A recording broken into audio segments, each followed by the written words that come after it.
Live from the PCTV studios, the Monday Morning Quarterback.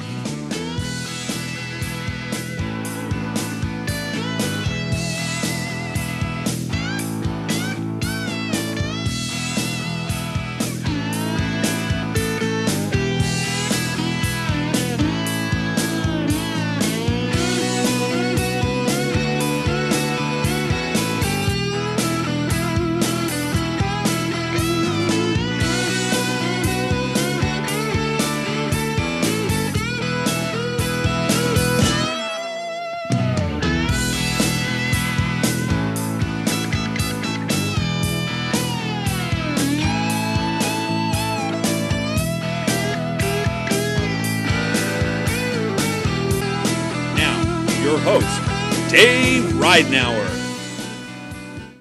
And good evening, everyone, and welcome to yet another edition of the Vlahos Dunn Insurance Monday Morning Quarterback Show.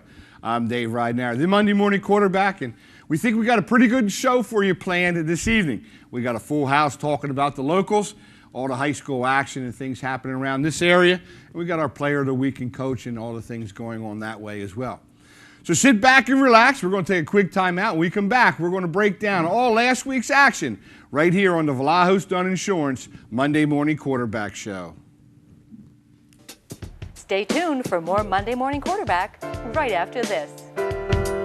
Yeah!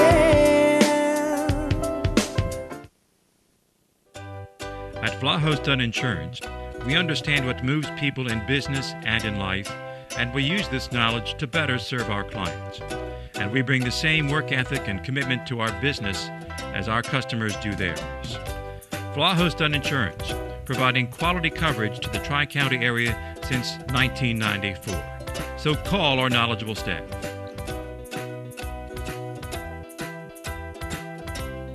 Hi, I'm Jim Vlahos of Vlahos Dunn Insurance, and we're in your community. Doc's Irish Pub, the hottest new sports bar around. From live entertainment to countless draft beers. From awesome burgers to the new outside tiki bar. Numerous TVs and Doc's friendly service. Doc's Irish Pub is the place to be. Stop by Doc's today for a leisurely lunch, a quick cold beer, or a delicious bite to eat on a fall night. Doc's Irish Pub.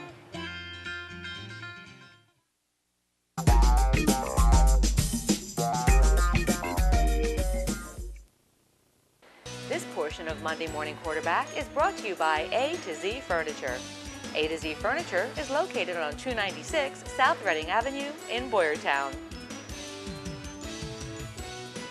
As I mentioned, we got a full house this Stay evening. tuned. We have all my guys here, which is always fun and informative. We'll pass on some knowledge to you this week. We have my buddy Scotty Reed and also Rick Pennypacker, two former coaches, very successful former coaches in this area from Pottsgrove and Perkiomen Valley. Again, Rick and Scott, thanks for joining us again here on the show, and it's great to see you.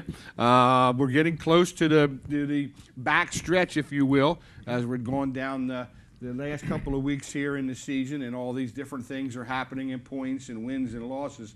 So it's going to get interesting, Rick, and this is a fun time of year for high school football. Yeah, I think it's all the coaches right now are looking forward to the playoffs. I think they're, they go one game at a time, but I know every coach is looking to see where they are as far as the points are concerned. Right now, I think the big thing is you want to keep your kids fresh, you want to keep your kids healthy, and you want to go into the playoffs on a high. You don't want to be, beat up and everything. So I think that's one of the coaches' challenge right now, to keep their kids fresh, keep them, make sure they're healthy, and go into the playoffs and go into the last couple of weeks of season, on a high note. Scotty and I know you've been out of it for a couple of years now, and I'm sure there are times that you miss coaching. I mean, we all do. I haven't coached for many, many years, and there are certain times of the year, particularly when you get into crunch time and you get some big rivalry games and maybe even the playoffs. I'm sure that you've missed it a little bit. And what goes through your mind, or what went through your mind at this point of the season? At this point of the season, I think the biggest thing that coaches and players struggle with is monotony. Tuesday, this is what we're doing on Tuesday. This is what we're doing Wednesday, Thursday. It's like, I've done this a million times now, Coach. How many times we have to do this? Let's just get to the games. And the games, as the season goes on, get bigger and bigger and bigger. Obviously, the playoffs are out there, but your first goal is always going to be, what's my next game? What's my next opponent? 1-0 mentality, and let that all figure itself out when that time comes. Because when that time comes, let me tell you, those numbers always change on the last day. Well, our numbers here on the Monday Morning Quarterback are brought to you by the Reinhardt boys as we look at our top 5.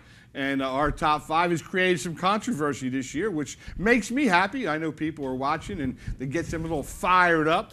Maybe it's a little extra motivation. People want to be on the top of the Monday Morning Quarterback top 5. And again, there's the Reinhardt boys. Keith and Ronnie, actually, I just talked to them. They're going to redo my deck and do some stuff. They do indoors and outdoors. Right now, they're working very, very hard down to Hill School, getting some stuff done. But give them a holler. They'll take care of all of your painting needs. All right, here we go with our top 5. Pottsgrove still undefeated, the only undefeated team in the Pioneer Athletic Conference now at 7-0. Perk Valley, the defending champs, have won 5 in a row. They appear to be doing pretty well. Still a little shaky at the quarterback spot, whether Cole Peterlin is 100% or not. Springford, very solid right there at 6-1, getting themselves ready for the home stretch with a couple of big games to go.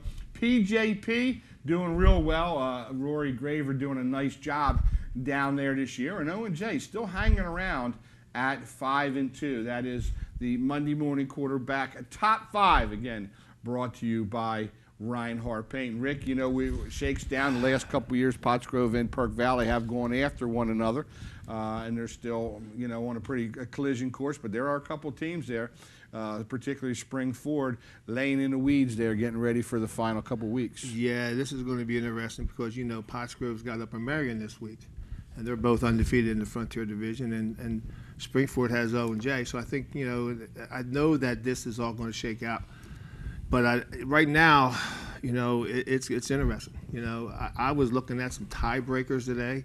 It's really going to be interesting if Upper Marion could upset Pottsgrove, and then there's a 3-way tie with the top there with PJP, but then PJP pays Upper Marion. But it's going to be interesting, and you know, I know Springford is not looking forward to the Perk Valley game. I think their eyes are on the O&J game this week, but that game is that starred in everyone's calendar now. Springford and Perk Valley. That's going to be a great game. Heck yeah, and of course, Scotty, you know, they're jostling for position. You know, I said Pottsgrove looks pretty good and solid in that Frontier Division. I'm not a big division guy. I wish they all still played each other. I still enjoyed those games. I like to see Boyertown and Pottstown play and so forth, and with O&J and things. But this is the way it is. Do you like the divisional setup in the way it would be now for the crossover games, 1-1, 2-2, and so on? Would that tickle your fancy a little bit if you were still coaching? I always was a big fan of the entire league being together, but I obviously see the benefits of splitting up. I think football's changed a lot over the years with so much in the spread offense and the passing, and you're just seeing athletes taking over, and a lot of times it's who has the most athletes, and obviously most of the time that's going to be your higher population schools. So I actually see the benefits of doing it this way. Now, of course, you can always cross over and play Liberty and Frontier divisions if you want to do that. But at the sake of you're also losing the ability of bringing points into the league should you go and win those games. Well, you know, each week we also do have our scoreboard. It is brought to you by Paul Bauer. Our Paul Bauer scoreboard. There you get a good look at Paul. Give him a call at 624-6800, an attorney that you can count on. Give Paul a call for all your legal needs. And this week our scoreboard looks like this. There you see on the left-hand side, I believe we have the Liberty scores. Perk Valley, Springford, and O&J all victorious in their games. And the Frontier Division, led by Pottsgrove's big win, which we'll talk about here shortly. Pope John Paul on Saturday afternoon, and then Upper Marion doubling up on the Trojans. Again, that's brought to you by Paul Bauer, an attorney that you can count on. All right, guys. Well, let's jump right in. Let's look at things, and let's start with the Frontier Division. Rick, we're going to look at your old squad, 51 zip. I mean, you've had Upper Perk's number the last few years, and for whatever reason, Upper Perk, whether they're strong, not so strong, or whatever, usually is a tussle. But the last couple of years, you've had your way with Upper Perk, and Billy Hawthorne again doing a heck of a job this year. 51 zip. They remain undefeated at 7-0, 3-0. In divisional play, and Pottsgrove just did a Jay Cisco big day, huh? Yeah, Jay Cisco threw for over 200 yards, 4 touchdowns. I think speed. I think Pottsgrove has too much speed for Upper Perk. You know, they put Springfield out on the edge, and they lob the ball up to him. That boy can run. You know, he's fast. As throwing the ball to Bedowas a little bit, and Taylor out of the backfield. The thing that really, everyone looks at Pottsgrove's 51 points, but you got to remember their defense held them to 4 first downs. Pottsgrove Upper Perk only had 57 yards rushing, 81 yards total offense, I think it was. So, defense is Bradford and Moser and those guys over there, the coaches, they're doing a great job getting those boys running around the field, running all over the place, playing with their hair on fire. The other thing I think Pottsgrove's got to look at, though, they got to be careful with, they had 9 penalties. And when you get into the playoffs, you get to the end of the season, you can't have 9, 10 penalties and expect to win a game. You're giving them 95 yards, I think it was, and can't do that. But it's a great victory for them. Billy's doing a tremendous job. They got tough kids. They're tough, hard-nosed kids up front, and I think I think Upper Perk's a little bit down this year, so I think Pottsgrove just took advantage of that. Well, you mentioned the fact that they only gave up 57 yards rushing. They only gave up 7 through the first 3 quarters, and then they sort of emptied the bench a little bit. So most of the yards that Upper Perk was able to accumulate were against the second and third string guys for the growth. So they certainly did a heck of a job. Still only gave up 81 yards total. Scott, coming into the game, there were people talking about maybe they'll have a little bit of a letdown. Maybe Upper Perk could catch him at a good time after that big win over Pope John Paul the week before, but it appeared that there was no letdown at all as the Grove continues to roll. And the Pottsgrove's doing their thing, and I don't know what they do. It's tailback factory. Isaiah Taylor continues to dominate in the Frontier Division, and for all intents and purposes, the Pioneer Athletic Conference and his non-league games. And of course, that's on the backs of the offensive line. And what always gets lost with Pottsgrove football, I think, is the offensive line. And they always have a good tight end, which can create mismatches, and they jump him around and stuff like that, where they get him to your weak side. And they'll control the game with that offense and then obviously play outstanding defense. I think what hurt Upper Perk more than anything is, for whatever reason, for the last 10 years or so, Pottsgrove's been a thorn in their side. Yeah, absolutely. It hasn't matched up well for them. And obviously they're struggling on offense. Tyler Weber's thrown 8 interceptions, and then sometimes that's when you're just trying too hard. And hopefully Coach Hans can kind of put it together for these last few weeks and string together a couple wins. Well, and here's a funny stat for you too, Rick, and I know this is going to bring a smile to your face, that they threw for more yards than they rushed for on Friday night. And I'm thinking, oh my God, Penny Packer's going to have a fit when he sees that. But yeah, Jay Cisco, who Billy Hawthorne said is almost like having another coach out there on the field.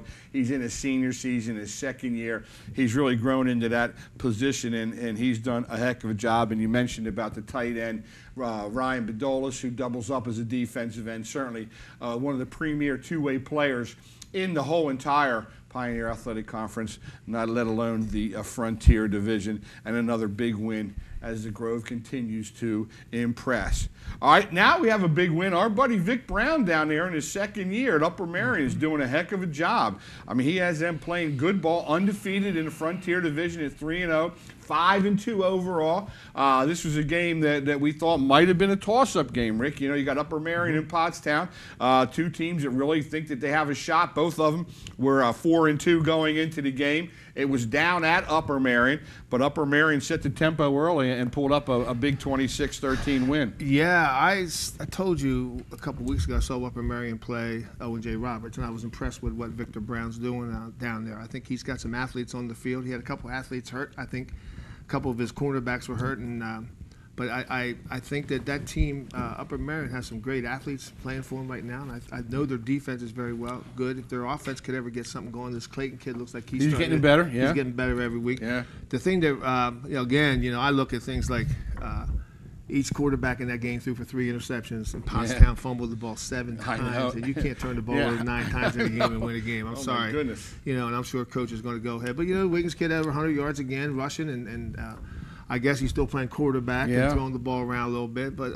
Upper Marion, again, they had 13 penalties, and you're not going to beat Pottsgrove by giving them, 110 yards on penalty yards. You can't win a game and do that. So I'm sure Coach Brown will clean that up this week. Well, it's funny, Scott, is the fact that, you and I did the Pottstown with Acton game, and we thought, man, they're not utilizing Wiggins enough. I mean, he is their best athlete. He can really make things happen. You put him in that little spread formation, do the run-pass option stuff, and it appears that Pottstown has adapted a little bit as he has continued to be the focal point. But, Rick hit that on the head. He's fumbled the ball 7 times. They lost it 4 of those 7 times. They threw 3 interceptions. It's going to be tough for them. But, Dale Clayton is a guy at quarterback who continues to improve, Scott, and Upper Marion is getting better each week. Yeah, and the biggest thing for Clayton is the interceptions. He's got 10 on the season. Obviously, you're going into games. What I thought is really impressive with Upper Marion, they are 4-0 when holding their opponents to 14 points or less. So they are a defensive football team. But when you're giving up turnovers, especially 10 interceptions, Dale Clayton's got to take care of the football. And if he does that, their defense is plenty good enough to hang with anybody in the Frontier Division, let alone the Pioneer Athletic Conference. But turnovers will destroy you. You know what, Rick? And one of the things we had talked about before the show was the fact that Upper Marion's got a good coaching staff, too. They have a lot of veteran guys. You talked about the guy from Phoenix, Don Jackson, Brad Scioli, who played for Penn State and then for the Indianapolis Colts. And they got some guys. I know Blair Thomas is helping out in the junior high school. His son is in that age group now. So they got some good things going on down there. And if Vic Brown can win some games, that gets contagious. He'll get more kids out, Rick, and he can get something going on down there. I talked Don Jackson coached with us for 1 year over at Pottsgrove in between Phoenixville when he stopped coaching Phoenixville. He's a very good defensive mind. I talked to him over the summer. He's very, very happy with the group of kids he has. He said they're great kids. They're listening to the coaches. They're very coachable. And he said this is the kind of team that they've been trying to get down there. And I think Vic Brown's doing a great job. I think that was a great hire for them. I think he's a quality coach, a class guy, and I think he's going to really turn that program around. All right, and the final Frontier Division game was held on Saturday afternoon. Pope John Paul, again, another situation with the letdown game after that tough loss to Pottsgrove, which was probably one of the most exciting games of the season as they lost to the Grove in that big game. But they came back. They started a little sluggish, came out a little flat, but ended up knocking off Phoenixville 28-12. Phoenixville with a couple of big plays. Pinella, a guy I know you like, Rick, you thought he would be a solid running back for Don Gridstead's group. But again, Kamal Gray just keeps on doing it with his arm, and when in doubt, he chucks it, and those guys go get it. Yeah, and I know talking to the Pottsgrove coaches before the PJP game, they were all worried about not only him throwing the ball, but him scrambling. They say he's a good athlete in the back there. But, he threw for 4 touchdowns. This Carmos kid had 5 receptions for 128 yards and 3 TDs. And then the Scarbeck kid, I remember him when he's coming to my youth camp. I wish he would have stayed at Pottsgrove, but he's a good little athlete. Just like his dad. He has another touchdown, 6 receptions, and I'm glad to see this Pinella kid starting to get. I don't know if he's been hurt a little bit, banged up. The Washington kid at the beginning of the year was he was some big numbers. Yeah. Now you see Pinella. Right. I've always liked Pinella. I always thought he was a tough, hard-nosed kid. If you get those 2 guys in the same backfield, and I know Don Grinstead down there will get that team turned around down there. But right now, I thought that PJP is a class football team right now. Yeah, well, talk about Pinella. He had an 85-yard run and a 20-yard run for a touchdown. So he had almost 200 yards, which was one of the better days for him. But they only threw for 22 yards. Rory Graver doing a heck of a job at PJP, Scotty. Good coach. Rory is an excellent coach. I think he's built this program, and he's got some kids in some really good positions as far as athletes are concerned. And I think the biggest thing for Pope John Paul is the improvement of the offensive line. In years past, I felt like they had great athletes, except there was times when they were a little bit insufficient on the offensive line. And it seems like they're really addressing that, and it's making a huge difference, obviously, in their program and in their record over the last few years. Again, and it's a good thing is happening when all the teams continue to improve, and all these young coaches are really growing into to being solid head coaches, and Roy Graver is certainly one of those guys. All right, well, we're going to take a quick time out. When we come back, we're going to look at the Liberty Division and what happened. We got 3 big games to go. We got district playoff standings coming out there. We have a preview of next week. So we got a lot of stuff coming here before we meet our player of the week and his coach. So stay tuned for more right here on the Vlahos Dunn Insurance Monday Morning Quarterback Show. Stay tuned for more Monday Morning Quarterback right after this.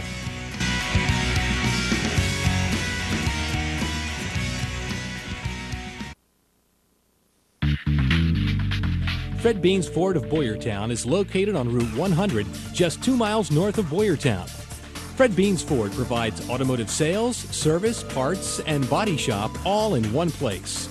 They're open 6 days a week. Fred Beans Ford in Boyertown can be reached at 800-222-0243, 800-222-0243, or online at fredbeans.com. Doc's Irish Pub, the hottest new sports bar around. From live entertainment to countless draft beers. From awesome burgers to the new outside tiki bar. Numerous TVs and Doc's friendly service. Doc's Irish Pub is the place to be. Stop by Doc's today for a leisurely lunch, a quick cold beer, or a delicious bite to eat on a fall night. Doc's Irish Pub. Welcome to the office of John H. Griesemer Jr., where we believe in the value of relationships. We take pride in giving you the assistance you need, whether that's income tax, payroll, or financial statement preparation. Located in Boyertown, we are committed to meeting the needs of the people in our community, and our team of skilled financial professionals look forward to working with you. John H. Griesemer Jr. Call us today or visit our website now.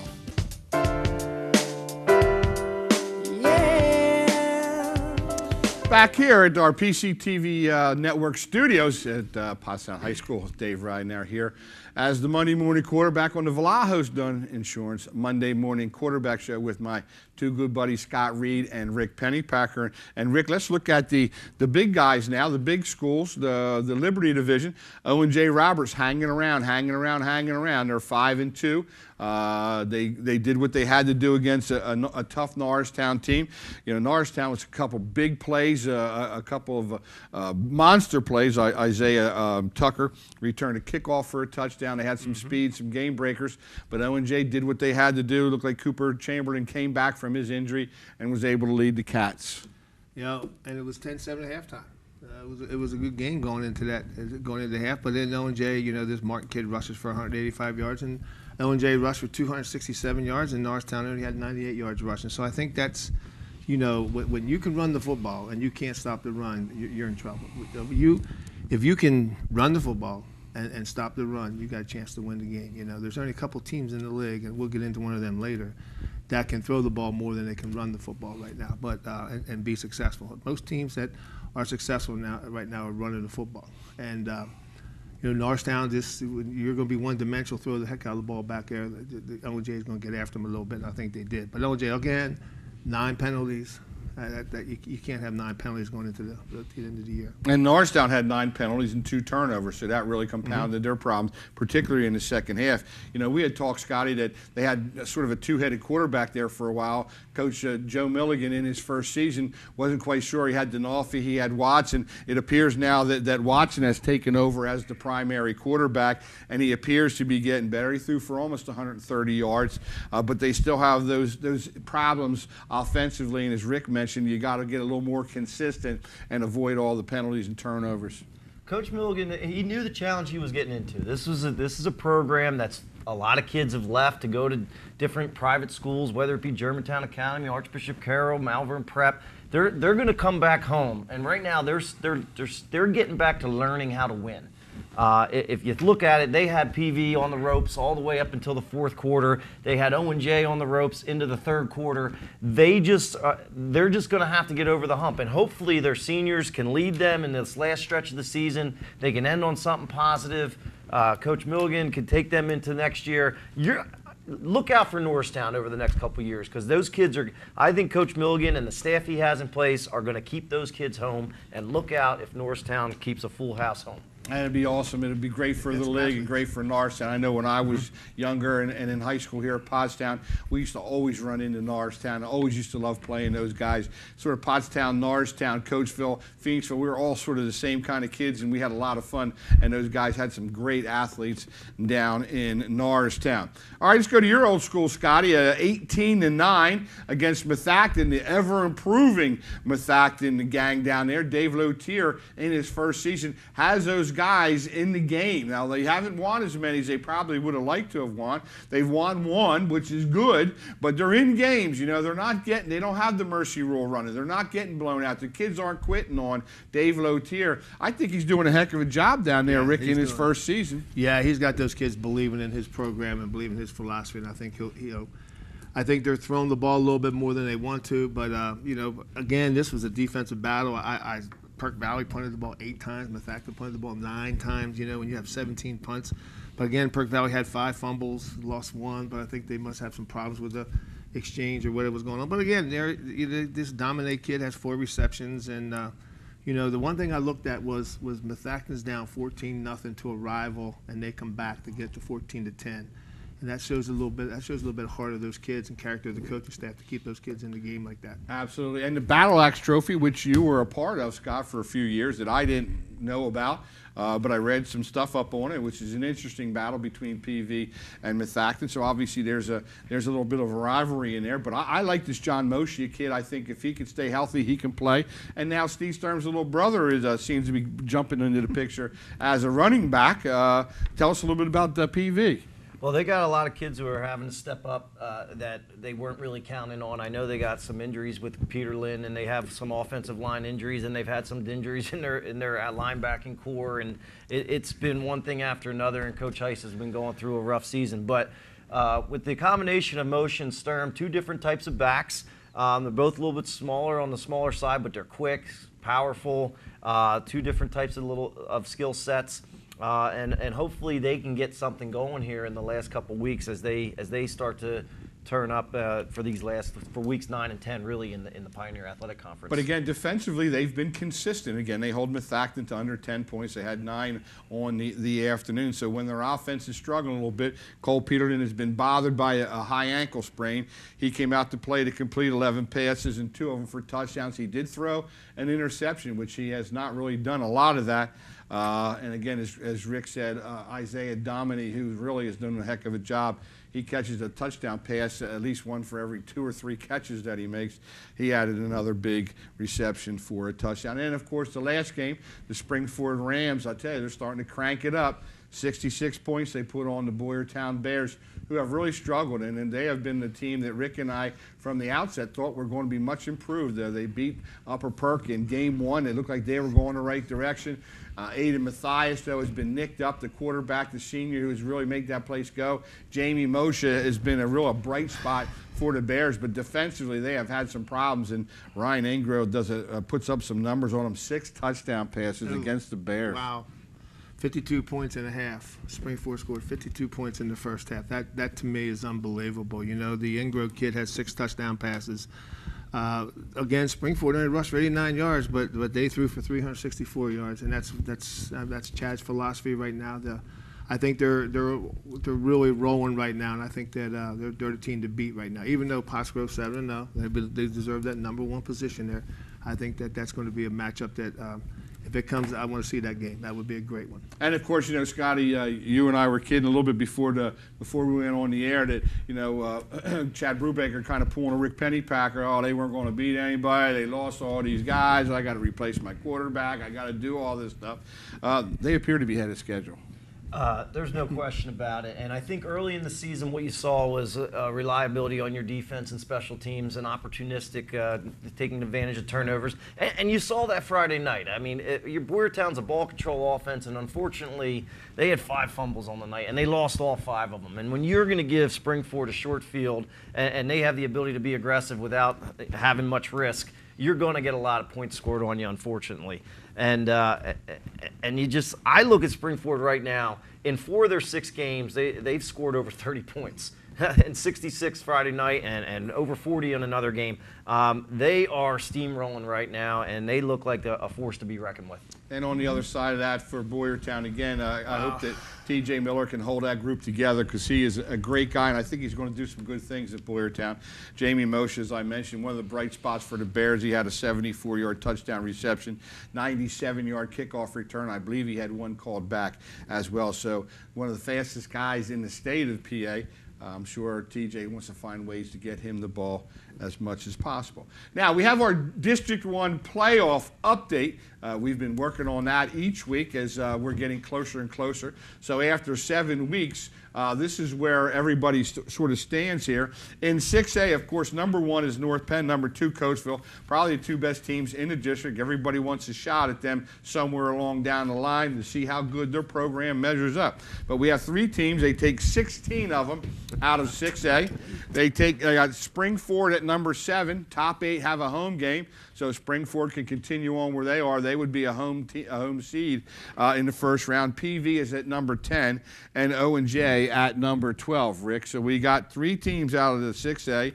Springford, PV, and O&J sitting pretty good as they take 16 teams. Well, I think one of those teams, PV or Springford, will have a home game because they play each other. One of them's going to get a lot of bonus points when they play. If you get 3 teams in the 6A like they did last year, I think that's a big feather in the hat to the pack. I think, I think that we are right now. I think we're getting a lot of respect around the area because of what we're doing in the 6A level, and I think hopefully that they can get in there and they can make some noise like we have in the past. Okay, and at the 5A, we have Upper Marion is at number 8. They are taking 16 out of 5A. I originally thought there was only going to take 8, but they are taking 16 teams out of 5A. Right now, Upper Marion is on the bubble, Scott, at number 8, where they would host the first round game as well. Radnor is the number 1 rated team in the 5A gang.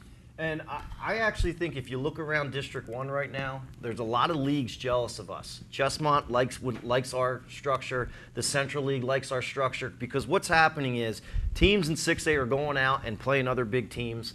Teams in 4 and 5A are going out and playing teams their size. There's one crossover game, and if it ended today, it'd be either Springford, Pottsgrove, PJP, and Perk Valley playing each other, all with tons of wins. Upper Marion would be playing O&J, bringing tons of wins into that final week. So that's where I think that Week 10 crossover, as much as it's big schools, small schools, for the top teams, they're bringing in tons of bonus points with the wins.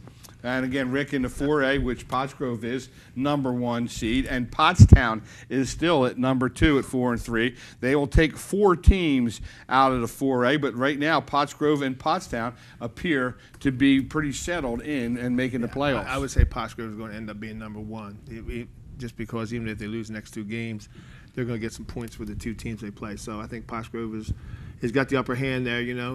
It's hard to come into Pottsgrove and beat that team in that field, in that stadium. That's a tough place to play, and I think they'll probably win out as far as I'm concerned in the 4A. They're the class of the 4A this year. I don't think anybody in that division right there is what Pottsgrove is right now.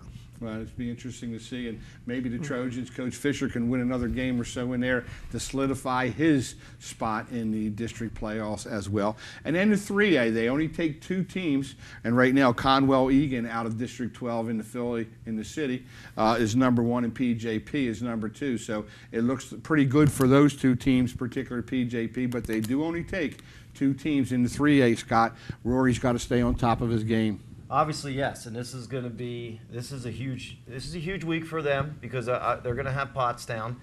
They're going to have their final week. I believe it's Upper Marion, and then they're going to have to be competitive in that crossover, and that's where we're going to find out what PJP is. I'm contradicting myself because I think those games are great, but now you got a 3A who's going to go up against a tough 6A, and they're, with them being a 3A and only 2 teams going in, their backs are against the wall. But if they can get in, I think they can make a lot of noise at the 3A level. All right, well, we're going to take one more quick break. When we come back, we're going to look at this week's game, NRPC TV game of the week after this brief moment. Here, as we take a little break, get a little water in us here. It's real hot on the set. We're doing the best we can. We're going to have a lot of fun yet, but we're going to break down this week's game, and then we're getting our Player of the Week ready to go here on the Vlahos Dunn Insurance Monday Morning Quarterback Show. Stay tuned for more Monday Morning Quarterback right after this.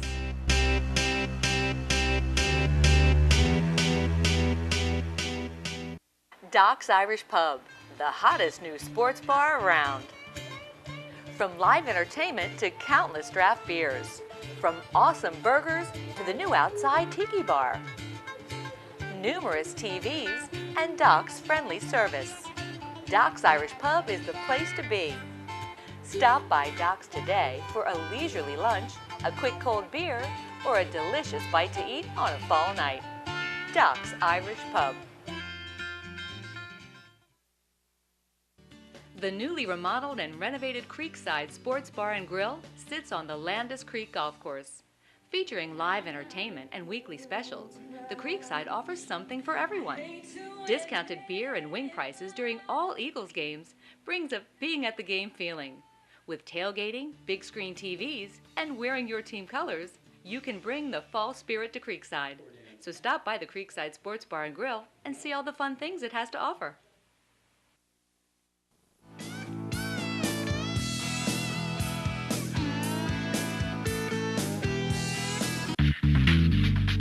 Fred Beans Ford of Boyertown is located on Route 100, just 2 miles north of Boyertown.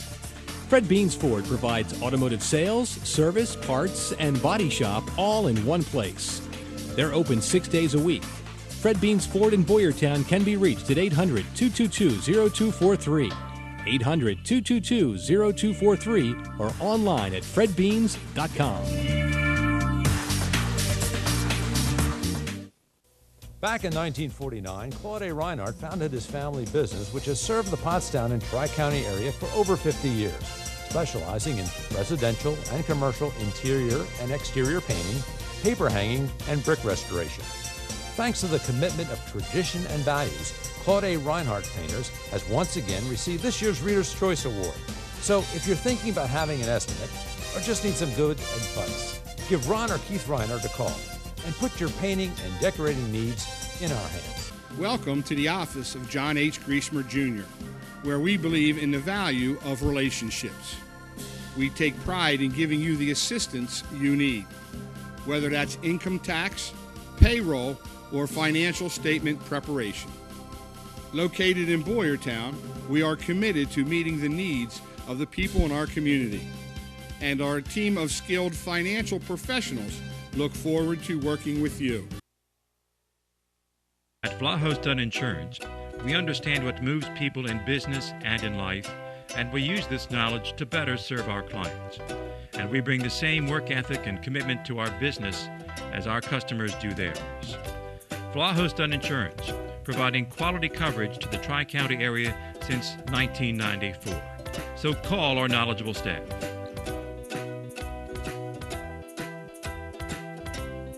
Hi, I'm Jim Vlahos of Vlahos Dunn Insurance, and we're in your community.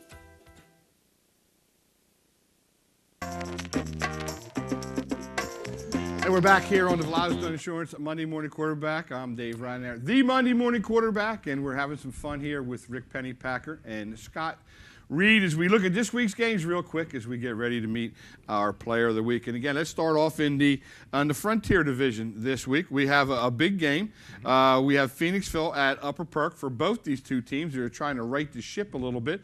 They're trying to get back on the winning side of the ledger, Rick. And both of these two teams feel that they have a shot to get in. What do you think about Phoenixville at Upper Perk? Tough place to play up at Upper Perk, you know. I don't know. I think Phoenixville has got to right the ship a little bit with their run game, getting Washington the ball a little bit more. And But it'll be a great game. I'm looking forward to seeing what happens up there, how the Upper Perk kids respond. You know, I want to when you lose a game like Tommy Hans lost last week, you know, that's tough to come back from. You know, that's tough to get your kids. You know, any coach will tell you that when you get beat, it's hard to get your kids back the following week, and hopefully he can get those kids back and play. Scotty, how do you break down that one? Well, you got two teams who are 0-3 in the Frontier who are obviously looking for something positive. I see a game where Phoenixville, if you look at, if I'm Coach Grimstead, it's just like, my gosh, they've lost every game by 2 touchdowns or less. So they're competing. They're right in the mix with every team in the Frontier that they've put in front of them so far, even their non-league schedule. They're competing with everybody they've played against. So as far as what I'm seeing right there, I think Phoenixville, if Washington get going with their ground game, I think they should have the upper hand in this game. But again, it's at Upper Perk. I think Upper Perk, if you're those kids, they're coming into your place. You got a team that's probably similar in talent. It's a shot to get something positive going. And I'm anxious to see if Reed is back in the fold. He had a high ankle sprain, but he is their Upper Perk's one dynamic playmaker who can go coast to coast. He's a track guy. If he and Tyler Wary can get back together, or Luke Wary, excuse me, get back together there, that should be interesting. Now, Pottsgrove travels to Upper Marion, and that should be a good game. Upper Marion 3-0. Pottsgrove 3-0 here in the Frontier Division. So it's an interesting game. After a long bus ride, Rick, could be a good one. Yeah, I talked to Coach Hawthorne this morning. They got his attention. He's watched film of Upper Marion. Upper Marion's got his attention. Don Jackson, I remember we were down to Phoenixville years ago here when we had a pretty good football team, and he stymied us with his defensive front. They did a lot of stunt, a lot of blitzing, and we just couldn't pick it up, and he really had us confused. So, and I know Billy knows that's going to happen. He's got to get those kids prepared, but I still think Pottsgrove has a little bit too much speed, a little bit too much toughness up front. Bedolas, Adams, Seaman, those guys up front. You know, the little linebacker that I really liked, you know, the Owens kid and Glover off the edge. I just think Pottsgrove has too much talent for him. Scotty? I just think in this matchup, it's going to be. I think it is going to be a defensive battle for a while, and then it's a matter of maybe Upper Marion can get a couple turnovers here and there, but to stop Pottsgrove consistently and get them off the field is where I think Upper Marion's going to run into an issue. And let's not forget, we talked about Jay Sisko and his passing.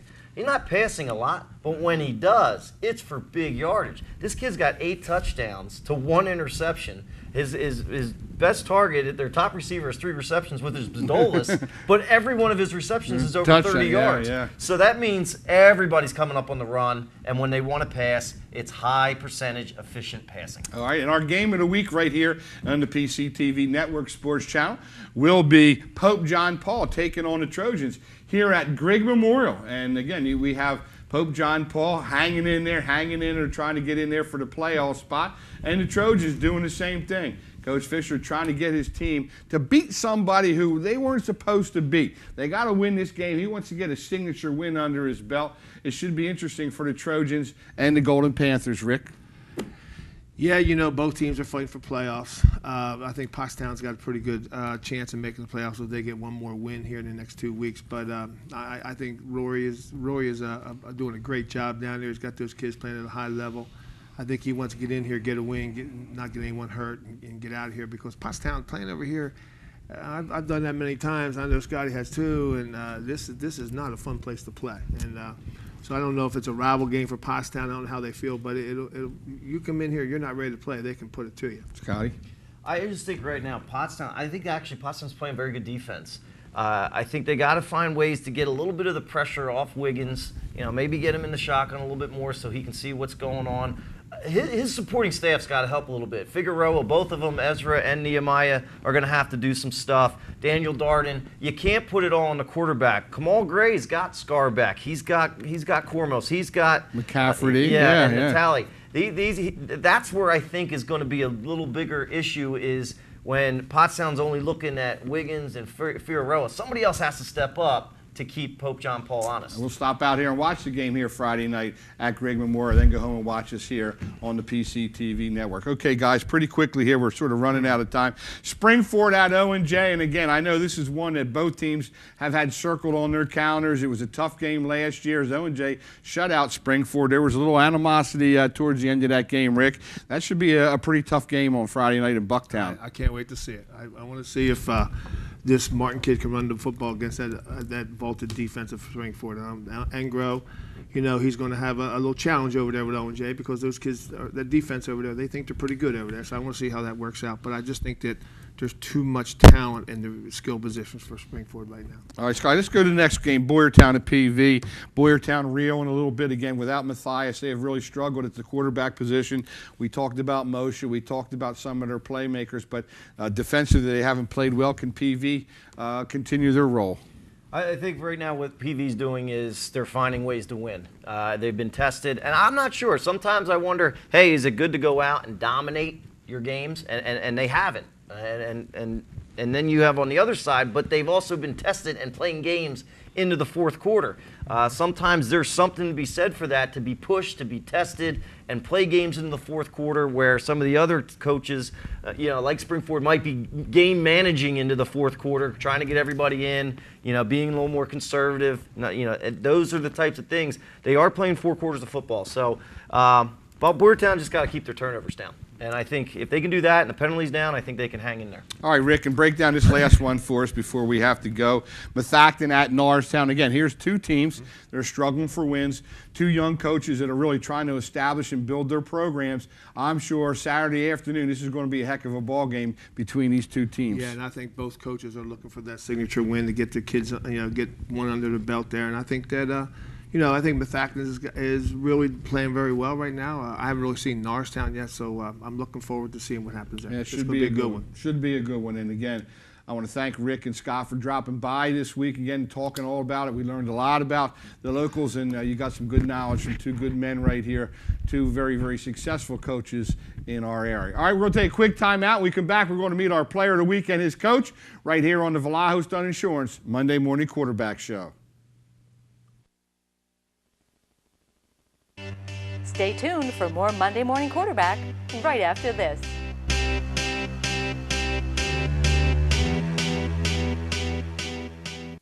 Doc's Irish Pub, the hottest new sports bar around.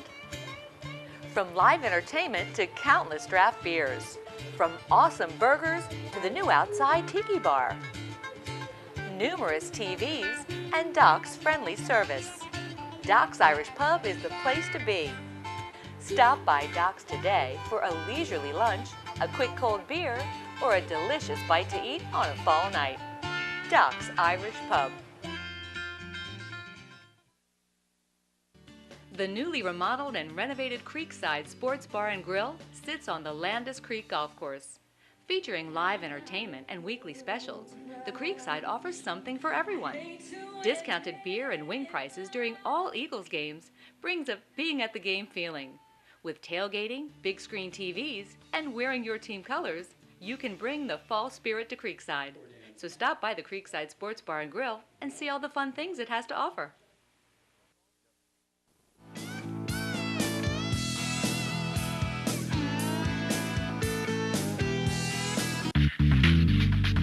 Fred Beans Ford of Boyertown is located on Route 100, just 2 miles north of Boyertown. Fred Beans Ford provides automotive sales, service, parts, and body shop all in one place. They're open 6 days a week. Fred Beans Ford in Boyertown can be reached at 800-222-0243, 800-222-0243, or online at fredbeans.com. Back in 1949, Claude Reinhardt founded his family business, which has served the Pottstown and Tri-County area for over 50 years, specializing in residential and commercial interior and exterior painting, paper hanging, and brick restoration. Thanks to the commitment of tradition and values, Claude Reinhardt Painters has once again received this year's Reader's Choice Award. So if you're thinking about having an estimate or just need some good advice, give Ron or Keith Reinhardt a call and put your painting and decorating needs in our hands. Welcome to the office of John H. Griesemer Jr., where we believe in the value of relationships. We take pride in giving you the assistance you need, whether that's income tax, payroll, or financial statement preparation. Located in Boyertown, we are committed to meeting the needs of the people in our community, and our team of skilled financial professionals look forward to working with you. At Vlahos Dunn Insurance, We understand what moves people in business and in life, and we use this knowledge to better serve our clients.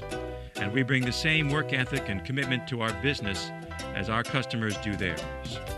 Vlahos Dunn Insurance, providing quality coverage to the Tri-County area since 1994. So call our knowledgeable staff.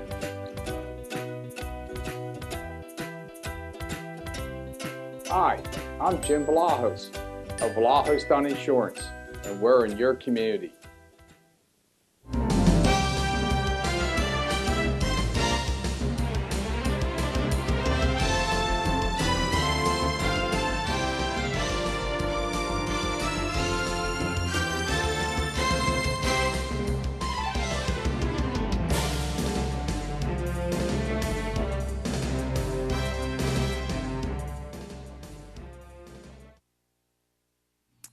I want to thank Mike's Brick Oven Pizza, Big Mike, for taking good care of us. He always sends over great food for our guests, and so they have a little bite to eat. I know most of the time, especially the players and the coach, when they come right after practice, they don't get a chance. But we want to thank Mike's Brick Oven Pizza. They're delivery people, and everybody is so nice over there.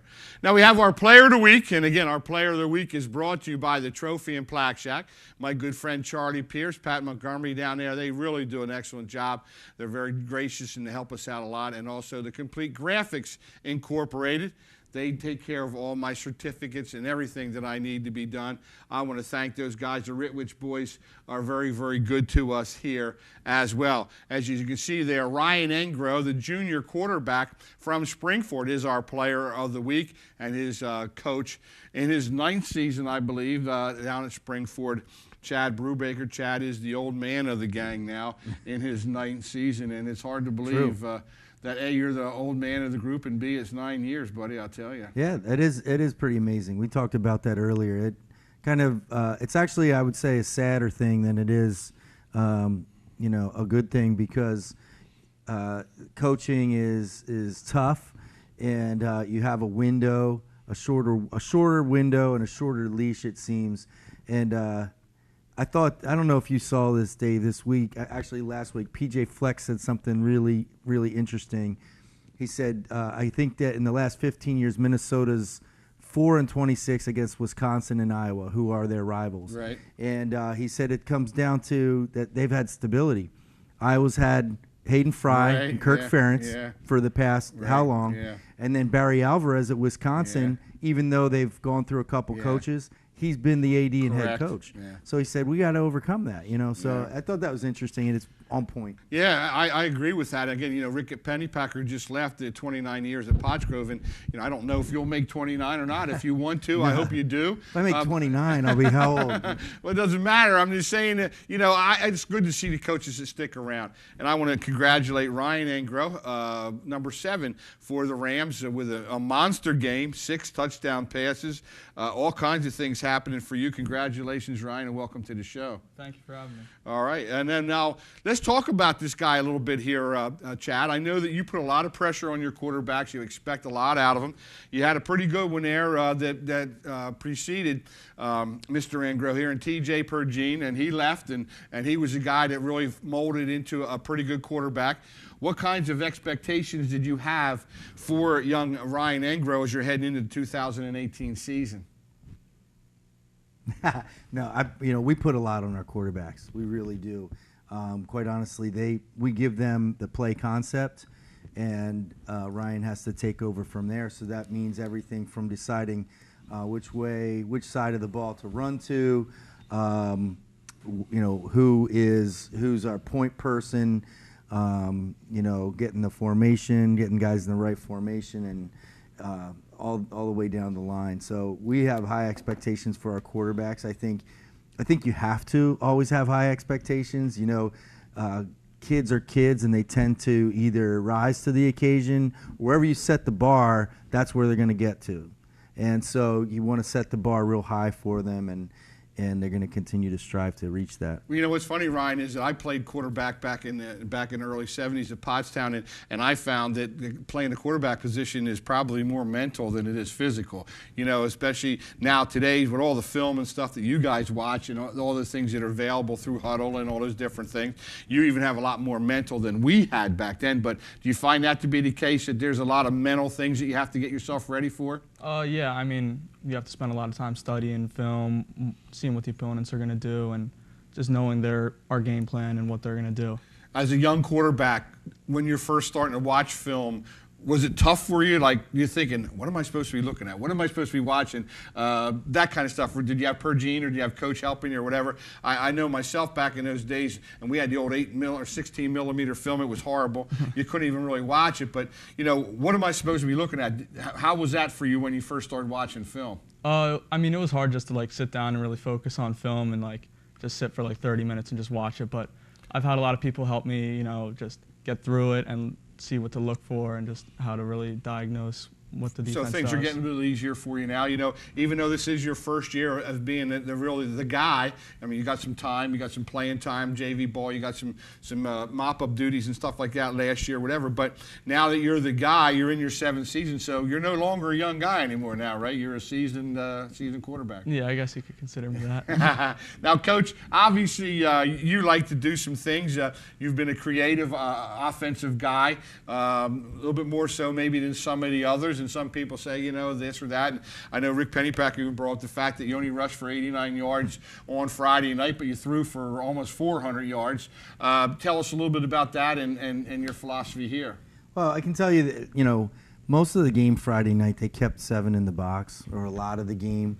And that's actually happened to us quite a bit over the past few weeks, where they're leaving people in the box. And so we're not going to run our heads into a brick wall.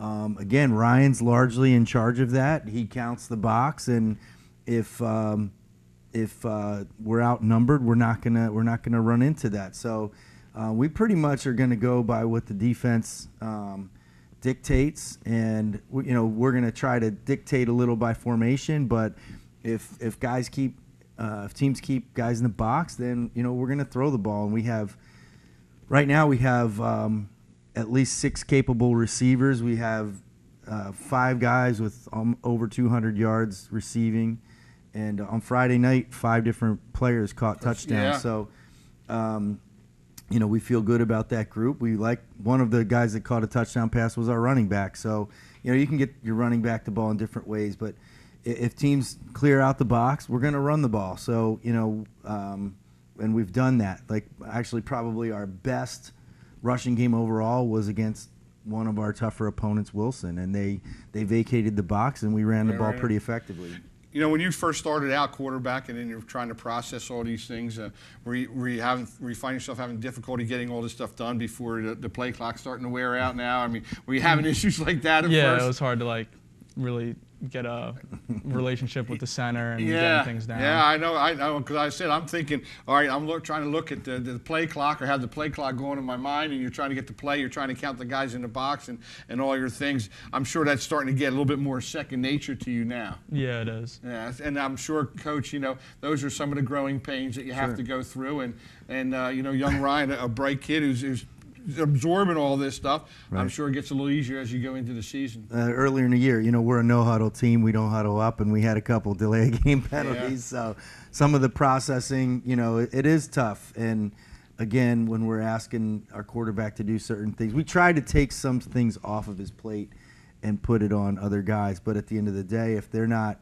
sure or whatever, he's got to make decisions. So, you know, Coach said that you spread the ball around, which is certainly a good thing, keeps everybody into the patterns, into the game. But obviously Baker and Benani and some of those guys are certainly people that look at for all league caliber. I mean, do you find yourself looking to it for a certain guy in a certain situation, or are you going to go through your progressions pretty much all the time? I mean, I'm going to continue to go through my progressions. I mean, if I see a guy open, I'm going to hit him. But I mean, we have some great receivers, but if I see someone open, I'm going to hit him.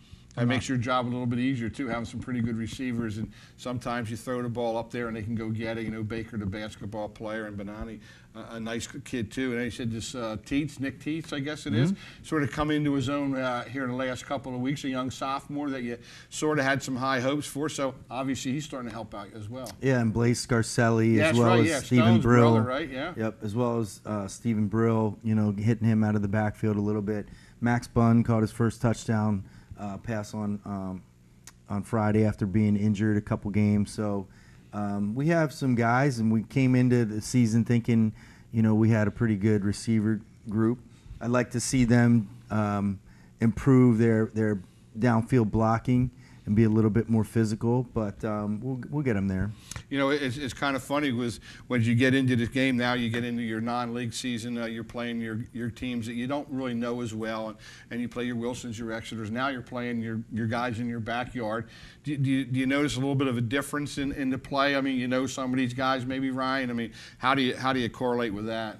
I mean, I know a lot of them, most of them. I mean, like I'm cousins with two kids who are on Boyertown and PV, so I mean, we have like little rivalries and stuff like that. So I mean, it's all right. That's cool. Now, are you a quiet guy? You appear to be a quiet guy. Are you a leader by example? I mean, obviously the quarterback spot is a leadership position. How do you lead this squad? I mean, I'm vocal on the field, but I'm pretty quiet, I guess you could say. All right. Now, you don't get into the trash talking and that stuff, or no? A little bit? A little bit. Okay. All right. Everybody gets caught up into that. And Coach, I know you're a fiery guy, and you coach with passion, and you want to see your players do the same, but again, maintain things. I'm sure that having a guy like this is pretty good for you under center. Yeah, and we got a little chippy on Friday night against Boyertown, but I was really pleased that our kids kept their mouths shut and walked away. And I told the referees, please let me know if guys are saying anything, and they said our kids were pretty good. So, we want to play within ourselves, right. and I'm fine. You want to play with passion, you want to play, with emotion, but that emotion should be directed inward towards your team and celebrating together. So. That's pretty good. Now, I guess you're becoming pretty good friends with your offensive linemen. Yes. Who got to be your best buddies, because they got to really dig down deep and take care of you and protect you, because it's hard to throw when you're on your back. And so how are you developing your relationship with your O-linemen? We've gotten together a couple times and watched film and really dissected the defense. But other than that, we see each other every day in school, so say hi to each other, it's hang all out. good. So you got a good group of guys this year. You all get along. I know the chemistry thing is so important, and I guess that's behind the scenes stuff. Unless you coached or played or whatever, a lot of the people out there that haven't done that, they don't understand all that. So chemistry is a big thing as well. Yeah, chemistry is huge. Coach, I know last year you had a couple issues here and there, and that you were looking forward to this year. You thought you had a good group of coachable kids. How's that going for you? It's going great. We took a number of initiatives into the off season. One of the things that we're doing this year is each of the coaches, including myself and all the assistants, wrote essentially a chapter on a particular topic that was close to them, related to character or whatever. And the kids are responsible to read that chapter every week. And then we go over it Friday before the game. We did a really neat thing the last 2 weeks. Our homecoming, we had a mother's brunch, and all the mothers were invited to a pregame meal. And a pretty emotional day, actually, because mothers, every kid got up and said something they love about their mother. The mothers said something they love about their kid. And it was pretty emotional. And then last Friday was Father's VIP night. So they got to eat with us and go through our pregame ritual and stuff. So and you had a youngster who was like an honorary captain. Did you come out? I'm sure that was really a special moment for you guys. Yeah, Eli Vivian was our honorary captain for homecoming, and that was a really, really emotional week for everybody in kind of weird ways, because you feel for Eli, what he's going through. At the same time, he's so upbeat and was so happy, just to be a part of it. And, I think our kids everywhere, teenage boys are full of hormones and all kinds of nonsense going through them, and they think they're invincible. And I think it was a good reminder for our kids that, hey, life is precious, and you're fortunate. You have your health, you have your athletic ability, you have your mind, all those things. Utilize it to the nth degree. How did the players? I'm sure they felt the same way about that. With Eli and all the things that were going on. Tell us a little bit from a player's perspective about all that stuff. I mean, as a player, as a team, we were like really supportive of Eli. We loved having him there, but at the same time, we all considered that we were lucky to have or be where we are today and not in the position like Eli, which is very unfortunate. Yeah, I'll say, and of course, moms, where would it be without them? Yeah.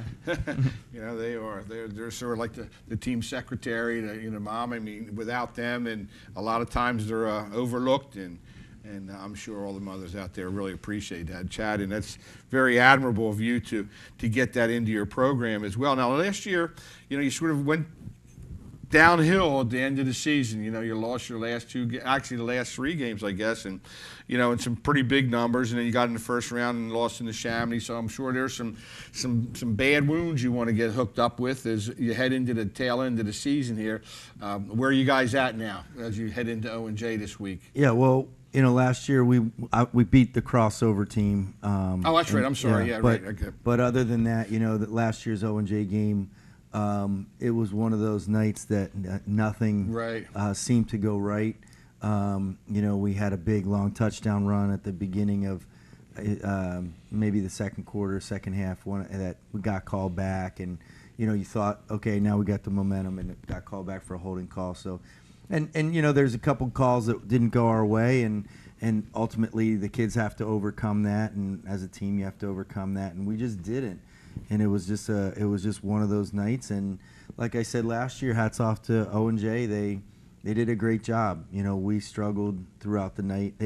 I think we had them in 3rd and 10 or greater 8 times, and like 7 of those times they converted a first down. Yeah. So, and we were the opposite of that. And so it was humbling, certainly, and we would like to reverse that. And again, I know it's hard to go game by game, but you have to go game by game now. You got O&J, you have PV, and certainly if you're able to win those 2 games, it puts you in a pretty good spot. We talked about you in the 7th position now in the District 1. I know it's human nature to sort of look ahead, but can you keep yourself and keep the guys all focused on O&J this week? Yes. I mean, especially after last year. I mean, it's been sitting in the back of everyone's, I don't even know, tongues or whatever. Yeah, mind, absolutely, sure, yeah. Everywhere, huh? Yeah. It's bad blood. I mean, 33-0. Right. Not too good. I know, but again, obviously you're going to get yourself ready. What kind of things do you have to do this week to get yourself and your team ready for the Wildcats? Prepare for what they are, like prepare for blitzes, prepare for different fronts, everything. Coverages, know their personnel. Is everything. Now, obviously, I don't want to give away the game plan, but you've got your game plan together. You're organized. You sort of know what you want to do for Friday night already? Yes. Good. And, Coach, I'm sure you'll have something up your sleeve. I know you and Rich Colca, 2 Berks County guys. You come back down here, and now you're in the Pioneer Alphabet Conference. There's a little bit of a little grudge match going on there, and I'm sure that you'll have your team ready. As you said, they scheduled it for homecoming last year. They did it again for this year, and it gives you a little motivation. That's good. Well, listen, you said about keeping your eye on each week, and if you wanted to keep your eye on this week, you would have lost 33-0 last year. So that's a good thing in that sense this year. So we can't look ahead. I told the kids today, basically, these are playoff games. Not that we're eliminated, but there's certainly playoff atmospheres. It's going to be homecoming at OJ. It's going to be a crazy game when PV comes to Springford in 2 weeks, and then you have the crossover game, which we're going to be somewhere in that top 3, and there should all be good games. So yeah, I know you're looking forward to that. We are too. And again, I know myself as a former player and a coach. You want to take each game one at a time, but it's hard to not look forward to. We used to look forward to Coatesville. We used to look forward to Henderson. We used to look forward to playing Downingtown, and we certainly had those dates circled in our calendar as well. Well, listen, guys, I want to thank you for coming down. It's always fun, Coach. You've always been very, very gracious to us here on the show, and it's always great to get your insights and talk and your innovative. Ryan, Ryan. I remember your pop, and man, I tell you, don't go there because yeah, he's probably watching. I hope he is. He's probably watching. I hope he is. His chest is puffed that's up. okay. He deserves to be. He was a nice football player back in his time as well, and I enjoyed all those guys, and those Pius kids were all tough football players. It's a shame Coach Mick isn't here because he would enjoy that as well.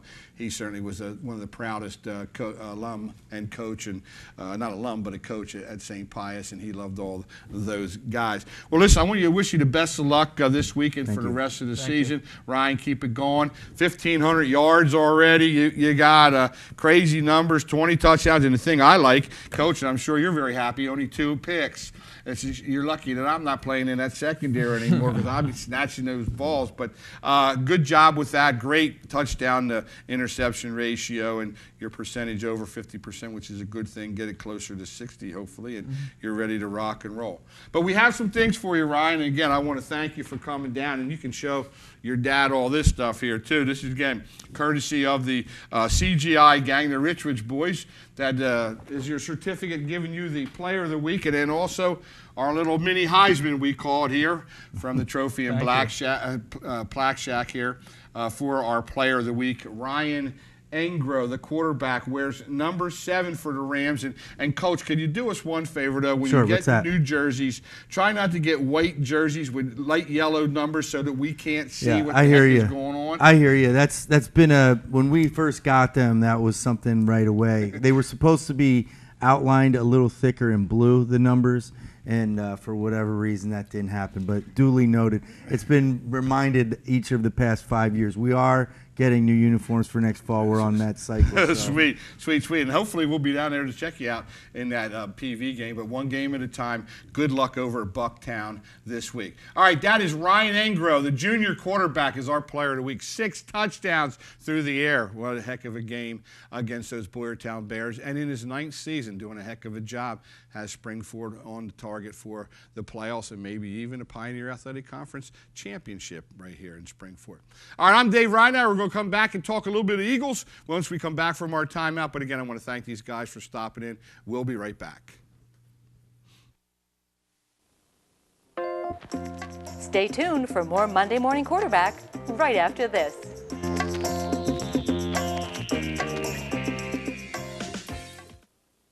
Back in 1949, Claude A. Reinhardt founded his family business, which has served the Pottstown and Tri-County area for over 50 years, specializing in residential and commercial interior and exterior painting, paper hanging, and brick restoration. Thanks to the commitment of tradition and values, Claude A. Reinhardt Painters has once again received this year's Reader's Choice Award. So if you're thinking about having an estimate or just need some good advice, give Ron or Keith Reinhardt a call and put your painting and decorating needs in our hands. Doc's Irish Pub, the hottest new sports bar around. From live entertainment to countless draft beers. From awesome burgers to the new outside tiki bar. Numerous TVs and Doc's friendly service. Doc's Irish Pub is the place to be. Stop by Doc's today for a leisurely lunch, a quick cold beer, or a delicious bite to eat on a fall night. Doc's Irish Pub.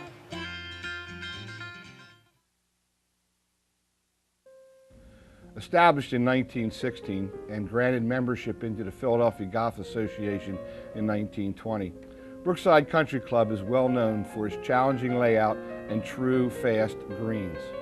The William Gordon design provides a challenge for golfers of all abilities.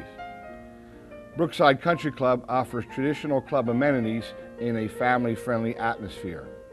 Brookside Country Club, where elegance and excellence are par for the course. At Vlahos Dunn Insurance, we understand what moves people in business and in life, and we use this knowledge to better serve our clients. And we bring the same work ethic and commitment to our business as our customers do theirs. Vlahos Dunn Insurance, providing quality coverage to the Tri-County area since 1994. So call our knowledgeable staff.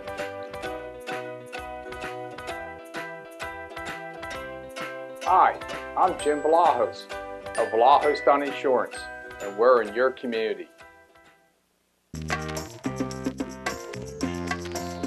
Hey, we're back here on the Vlahos Dunn Insurance Monday Morning Quarterback. We're the dynamic duo -1. My buddy Joe Shee got called into work. He had to fill in for someone, so he would not be here tonight. So I got my son Christopher, who loves to get on the show and have some fun. He's a big-time Eagles fan. We got him on the air, and we got him on the phone. So let's see if we got them there. Christopher, are you there? What's going on, Dad? How you doing, buddy? How you feeling? Good. Good. How about yourself? All right. Let me see. Breaking news right off the presses. Ajayi out for the season. Tell me what you heard. Well, it's torn ACL, done for the year. He's going to go on IR. I just actually read live from Twitter that they restructured Fletcher to open up some more cap space, so hopefully that means they're bringing someone in to fill the position, so we'll see. Well, I don't know if that would be Le'Veon Bell or not, but that certainly would create some stir around the city of brotherly love, wouldn't it? Yeah, absolutely. I mean, they need a home run hitter, and there he is. Go get him. Well, it's kind of funny. I found some old pictures that we're going to flash up here while we're on the air talking to one another. And one of my favorite ones is when you and your brother stand there and you're making your little face there. And I said, what a character you are. And you said, yep, that's personality, right, bro? That's personality, absolutely. Let me guess, is Nick crying or no? Yeah, Nick's got his grouchy face on, grumpy face, and then you are making a face with your daddy, your proud daddy in that one. That was funny. But we just had Coach Brubaker and Ryan Engra, who is the quarterback from Springford, on. He threw for 6 touchdowns against Boyertown on Friday night and doing a heck of a job as a junior for the Rams. Yeah, I saw the big win over the weekend, and also a little shout-out to Ron Baker's little brother there, Noah. He's out there doing big things, I see, as well. So, good little team they got going on. Yeah, well, we got a good picture of you with your interception, number 55, running with the ball. You're lucky I wasn't your coach because you got it out a little bit too far away from your body. You don't have a thing tucked up under your arm where it's supposed to be, bro. Well, that was after the one-handed grab. And again, I want to say a shout-out to you, too, and to your buddy Chima. I know he was a great guy, and he was one of your teammates at Springford. He got married over the weekend. Tell us real quickly, I guess you guys had a great time at Chima's wedding. Oh, yeah, absolutely. It was awesome to have all the different traditions and cultures there. You know, Chima being from Nigeria. Jess is actually was Jewish as well, so we had 2 different cultures. Everything was there. Everybody had a great time. It was awesome. That's awesome when all those kind of people can come together. I think we can do it. We can all get along as well. And we got a picture up there of at your 30th birthday, believe it or not, dude. You were 30 a couple of weeks ago, and we have your mom there. We have Nick and myself, and it's a good picture of us down there at your surprise 30th birthday party. Yeah, absolutely. It looks real good, and I'm catching up to you, and I don't know if I like it. So. That's a good thing. Well, listen, bud, I guess everybody's a little disappointed in Eagle Land. You know, they're 2-3 now, and I don't know. I'll tell you what upsets me probably as much as anything is that all of a sudden they got this little infighting thing going on. You know, Jalen Mills doing his thing. He hasn't played well, and then he gets into it with Thielen a little bit, and then Fletcher Cox comes to sort of break it up, and then they get back and forth on the bench. You know, that's the kind of stuff I think it could tear apart a team. Yeah, well, I mean, listen, I understand frustration brings out the worst in everybody, and they're a frustrated team. They're not playing up to their potential, up to their standards. And Fletcher's trying to step in to be a leader there and just kind of let Jalen know, you know, we're down 14 right now, bud. This is, you know, he just gave up a 62-yarder. Let's keep it reeled in. We don't need a flag. We get to win a football game here. So I didn't mind it on his standpoint. I know that's part of Jalen's game, and however it is, it seems like they hashed it out a little bit on the sidelines. But the biggest thing for the defense was frustration on Sunday. Well, I know, and I think part of the reason why I thought last year they had such a great year, they had that great chemistry. You know, they didn't have any TOs, they didn't have any distractions, there wasn't much drama. You know, other than when Carson went down, what were they going to do? And obviously Nick Foles stepped up and played way over anybody's expectations of what Nick Foles could do, and they were able to win the Super Bowl. But I really thought that that's what part of the reason why they were so good last year is from the coaches on down, their chemistry was great. I just don't want to see their chemistry starting to get whacked a little bit here early in the season. Yeah, I hear you. I mean, listen, I think the biggest thing is, like I said, it's frustration. They seem like an entitled team now, or self-entitled team, and they're not playing inspired football, and they're frustrated, and it shows. You know, They're not doing the basics like they did last year. They're not blocking like they did. They're not tackling like they did. They're just not making plays like they did. And, they need to really figure it out right now and not wait, because before you know it, playoffs are gone. Yeah. Well, the one good thing is the NFC East is not as strong as it had been. The Giants are struggling. The Cowboys are at 2-3. And, of course, the Redskins play at New Orleans tonight, which should be a tough game for them. There's no divisional games yet, so the Eagles still have a chance to win their division. I don't think any wild card is going to come out of the NFC East, obviously, but they still have a chance to win their division. Very similar to what I thought the Phillies had a chance to do, win their division and get in. They weren't going to win a wild card situation, but the Eagles still have a chance to win their division. Absolutely. I mean, it's time to rally around each other now. It's the back against the wall mentality. They need to get back, and they just need to get back that edge that they had last year so that they can start performing at the level that they were last year as well. Absolutely. And Jay, you talked a little bit about their defense. The secondary has struggled a little bit. Rodney McLeod now has been injured, and he was sort of a stabilizer back there. You didn't hear a lot about him, but that's a good thing when you're a defensive back. You don't want your name called because most times it's all bad. We're talking Jalen Mills, and it's not a real good thing. So what they have to do is to start to tackle a little bit better. And I think Timmy Jernigan's being out has really hurt them. They haven't had that push up the middle beside Fletcher Cox. Yeah, I mean, it's the Rodney McLeod thing is definitely a bigger deal than the Eagles, the media, and everyone let on. He did a lot back there that was behind the scenes that you have to watch and you have to pay attention to, that doesn't always show up, in film or wherever. Missed assignments. They were talking about when Jalen was getting roasted in Tampa Bay, that actually 2 of the 3 were because the safety wasn't there like Rodney usually is or supposed to be. So that's a huge deal. Timmy being out is absolutely a big deal. I actually said that to my roommate yesterday. We were watching the game. There's no depth there anymore. You got Vial and you got I can't remember Najee's name off the top of my head. I think Hector out there instead of someone that as good as Timmy Jernigan. Right. So they're definitely hurt in more areas than we really realized. Well, you know what? Yeah, and again, Christopher, I think I said this Thursday night they'll play, and we'll talk about that a little bit when we do our 5-pack picks, but they got a big game up in the Meadowlands this week against the Giants in their first divisional game. Well, Christopher, each week we do have our game ball that we give out. And one of your old buddies, I was just there the other day to get a haircut, and he wanted to know how you and Nick were doing. I showed him some good pictures of you guys and how you are now at age 30 and almost 29, and he couldn't believe it. He said if he walked all across you at the street, he probably wouldn't even recognize you. But our old buddy Paul Strauss at the Styling Room, 943 North Hanover Street in Potsdam. Actually, he's cutting your Uncle Jerry's hair in our commercial. That's pretty cool. So it's a cool. funny shot. All right, Guy, go ahead, man. I'm going to give you first dibs here on your game ball. Anybody that jump off the page at you over the weekend? I'm going to go James Conner, running back from Pittsburgh, 185 total yards, 2 TDs. He's really stepped in, I feel, kind of very nice for the Steelers and filling that hole that Bell left and proving that he can get the job done as well. Great story, cancer patient, all those good things. He's actually turned out he's a very, very good football player and a very good back in this league.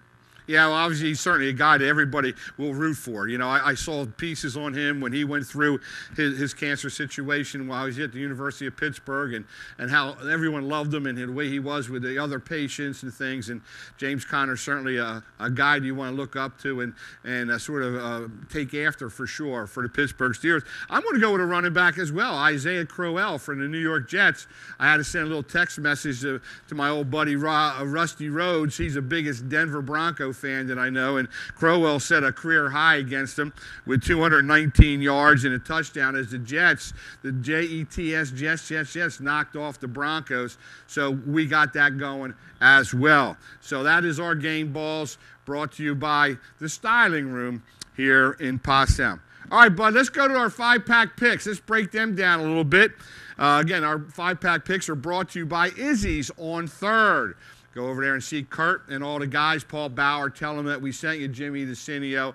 A lot of fun over there. Great little bar food, all kinds of snacks, good prices, and lots of fun. They must have 30 TVs in there so you can watch all your sporting events and whatever else is going on. Izzy's on third, one of your place to be. All right, buddy, what are you doing here now for the Eagles and the Giants on Thursday night? A big Thursday night special, short week for both teams. I think the Birds bounce back. I don't think it's a must-win, but I think it's a game that they should win and they need to win to get their season back on track. So I'm going to go to Eagles. I'm going to go Eagles as well. I have to continue to pick them. They got to hit on one of these weeks somewhere. Now, the Monday night game, which is tonight, which is the Washington Redskins and the Saints. Washington sitting on top of the division at 2-1. They would love nothing more than to go to 3-1 in there. But Breeze is ready to break some records and do some things. I'm sure they're fired up down in the Big Easy. Yeah, I'm going to go with the Saints. Too much offense, too much talent offensively. Ingram's coming back. They go Ingram, Kamara, Michael Thomas with Drew Brees, Hall of Fame quarterback. I just think it's too much for the Washington Redskins. I do too. I'm going to go with the Saints as well. I want to pick a couple against you, but I'm going to go the Saints. Now we got the Rams and the Broncos, which is we have the one of the undefeated teams. After there's only two of them, and one of them is the L.A. Rams. Jared Goff and the boys, Todd Gurley, seem to be on a pretty good roll. Can the Broncos bounce back in a tough game at home? I got to go with the Rams until they prove us wrong, right? I mean, too much offense, too much Goff. McVay's got them playing I'm clicking on all cylinders. And defensively, Wade Phillips still around, still doing an amazing job after 30 years in the league. Absolutely. All right, here's a nice game all of a sudden now. Jacksonville at Dallas. So they go down there. Jerry Jones was not happy, wasn't happy with his coach. There was a 4th-and-1 call when they punted the ball. He would have liked to seen him go for it. Dallas is struggling at 2-3, trying to get Ezekiel Elliott and all the offensive guys on the go. How do you like this Jacksonville-Dallas game, Christopher? Well, I can't pick Dallas, so we're going to have to go with Jacksonville. Loaded defensively, obviously, Jacksonville is. Bortles is so hit or miss, but I think against this Dallas defense, he's going to be able to move the football, and I'm going to go with Jackson. 61 passes he threw. I couldn't imagine Blake Bortles throwing 61 balls, but without Leonard Fournette, I guess they can't run the football. And the last game, the other undefeated team, your old guy, Andy Reid, they travel up to my guy, Bill Belichick, up in New England, which should be a good one. Maybe a little preview of the AFC Championship game as the Chiefs go up to take on the Pats in New England. This is always a tough one. It's always hard to bet against Bill and TB12 and the guys in New England, especially at home. I'm gonna go with the Chiefs. Again, just a little too much offense. Obviously, you can't play defense anymore, so you got to be able to score the rock. And, the Chiefs are definitely the best team offensively, probably right now. All right, well, I got to go the other way. You know that. I'm going to take Tommy Brady and his gang. We'll see with Julian Edelman back. Hopefully, Gronk will be 100%, and they'll be able to do some things. I don't know if they're going to have enough defense to stop them, but I'm sure they'll come up with some sort of scheme. So that's really the only game that we're going to differ on there tonight. All right, son, well, listen, we're running out of time here. I wish we had more time to go. I appreciate you giving us a call here and talking some Eagles and talking some pro football. We'll be in touch, and I'll see you soon. I love you, son, and all the best. Don't work too hard tomorrow. All right, Dad. Thanks. Love you. Have a good night. Buddy. We'll talk to you. That's my son, Christopher Ridenauer there. He's a crazy Eagles fan. He loves those guys. He bleeds green with them, and he and his boys want to see them come back. Well, I'll tell you what a great show tonight. A lot of fun. Rick Pennypacker, Scotty Reed, giving you some good local knowledge. And, of course, Chad Brubaker, Ryan Engro, Springford Player of the Week. And then my son here, Christopher, and I having some fun as we take down to the end of the show. All right, guys, well, that's going to be it. Till next Monday, we'll be back here in the PCTV Network studios here at Pottstown High. I'm Dave Reiner, the Monday Morning Quarterback. Thanks for watching, and we'll see you next week. Don't forget, Pottstown and PJP here at Greg Memorial on Friday night.